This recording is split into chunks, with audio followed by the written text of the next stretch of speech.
to give some meaning to my precious son's senseless death, to help the prevention of bullying of all children in schools, particularly those most at risk, like those in the LGBTQ community, to educate parents about the need for safe storage of guns with minors in the house, and to help parents and teens to understand about the terrible dangers of being exposed to the dark side of gaming sites such as Discord, with self-harm forums and the other widely known media sites responsible for creating more angst and depression in children. I've just returned from Washington, where I was lobbying for safe storage of guns with minors in the house, specifically for Ethan's Law. I had the honour of having a meeting with Nancy Pelosi with 4 other parents who lost sons because of unsecured firearms. Ethan's Law is a non-partisan, common-sense, safe storage law to protect children and teens. Had Francesco had the protection of that law, I believe he would be alive today. My son Francesco was a dream of a child, even as a teenager. He was always kind, funny, curious, extremely intelligent, and a gifted violinist, having played Carnegie Hall and the Lincoln Center. He was a straight-A honours student and had gained entry into Winchester College in the UK, one of the top 20 high schools in the world. There he was immediately accepted for being bisexual and having 2 mums.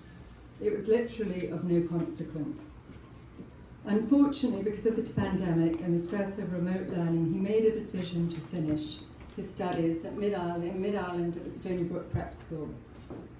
Although he was extremely popular there, his sexuality was not readily accepted by all of the children, and he was subjected to harassment, lies, ridicule, and bullying.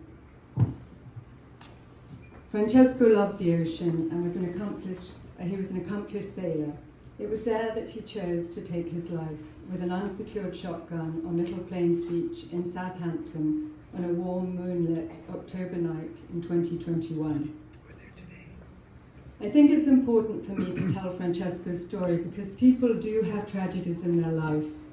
In our society nowadays, people go to extraordinary lengths to stay positive and happy, but unfortunately, many of us are going to have to face unspeakable devastation in our lives. The death of a child is the hardest of things to get through, but if my story helps other children, I want to tell it. Francesco was loved abundantly by friends and family alike. He had no history of depression or anxiety, alcohol or drug abuse. A couple of weeks of unbearable bullying drove him to take his life. Like many teenagers, he hid his feelings and we were not aware of what was going on at school. Suicide is preventable. Suicide is not inevitable. Suicide is a permanent solution to a temporary problem. I want to do as much as I can to raise awareness of this and to help save as many precious young lives as I can through working with our established education partner, the Yes Institute, and by lobbying for safe storage laws and internet reform. I'd like to thank Aspen Out for their very generous support, especially my friend Kevin McManahan, and of course Jennifer, who has worked tirelessly for me and Francesco. I'd now like to introduce you to Joseph from the Yes Institute.